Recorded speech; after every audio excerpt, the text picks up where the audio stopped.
what would be some early signs, like for somebody to watch out for, of maybe burnout or just kind of like overload, or they need a break? For sure, right? And when I talk to caregivers, they're always like, I need a break, but how's that going to happen? Yeah. So not only what are the signs to look out for, but how do we start putting in place the supports to be able to facilitate that break as well?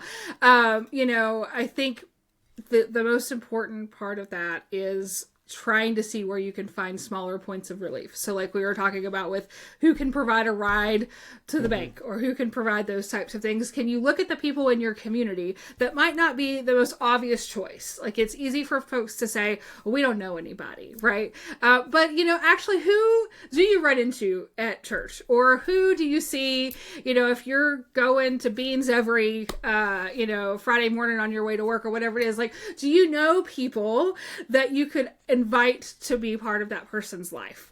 And that makes that, I didn't mean to cut you off, but that makes like, I wouldn't have even thought like even that small. You would think like bigger, like who can I, what company can I bring in, or who do I need to bring in, or whatever. But even just thinking that small as just your neighbor. For sure. Just your neighbor, just who did I meet, going back and forth to the bank. Or, one of the things that I encourage families to do is to create a business card. And it can have the person that you're supporting's face on it. My business card has my face on it, and people talk about that all the time. And I struggled with that originally, but it's been actually a cool tool. And so, if you make a business card, or just even, cut up a piece of paper, right? And have that person's first name and their image on there, and a contact number or an email address. And then if you're out and you've met someone that you think would be a really great fit to add to your care team, whether formally or informally, you can share that information with them and say, hey, we'd really love to talk with you more about this. Let's set up a time to go to coffee or something like that. That doesn't sound like something that I would even think of, but I can see exactly how that would be a very good tool. Especially having their face on it, so that they could, see the person and know that it's a real person. And you can talk about somebody, but when you get to see pictures or video and meet the person, it's just different. For me, it's connecting a name with a face, because I'll be really good with faces, but names not as good. So for an ADHD person like me, that is an excellent idea. Right, for sure. Yeah, that may have come out of my own neurodivergent brain. And it seems like, for a caregiver who's totally overwhelmed and going, I don't know how we're going to get through this next week, meeting somebody at a coffee shop and hitting the business card probably sounds ludicrous. Okay. But we have to start having a conversation about where are the small points where we could relieve things. Would it make a difference for you if maybe you stay home from church for a couple of Sundays and see if someone else would like to take your loved one?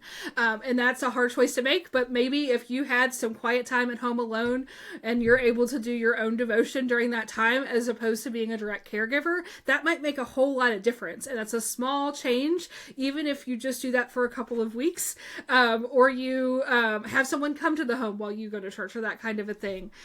Where are those small pockets that we can start to make some relief so that we can build up that momentum to keep going with building a care team? So aside from like meeting people out and about and things like that, what would be, like, if a family or a person is just overwhelmed, what would be their first steps to trying to get some help? For sure. And so, if we are dealing with a situation where a caregiver is just like, hey, we've got too much going on, I'm trying to work, I am trying to provide all the care needs for this person, this is not going to go on much further.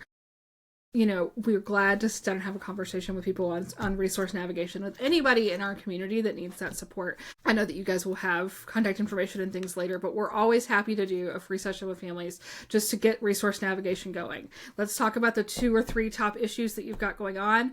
And if it's something that Momentum can support, fantastic. But most importantly, we want to be of service to the community, that if you're really struggling and you need some next steps, let's get you connected to those folks that can help you with service relief, and start that action planning of what can we do today to relieve some of that pressure. And so it basically goes, I guess, hand in hand with the preparation of everything. So Momentum, like knowing that this day is coming, Momentum can help you get prepared so that we don't get to that eventual overwhelm part. For sure, right. And we're always happy to talk with siblings and successor caregivers and aging parents that are planning ahead as well. One of the things that we're just seeing the most commonly right now, because this area has been so unaddressed for so long, is that we're just running rampant with emergency situations, right? But yes, we absolutely do meet with folks and help them get connected to what is the right next step to be planning, or, you know, how can we start thinking in advance.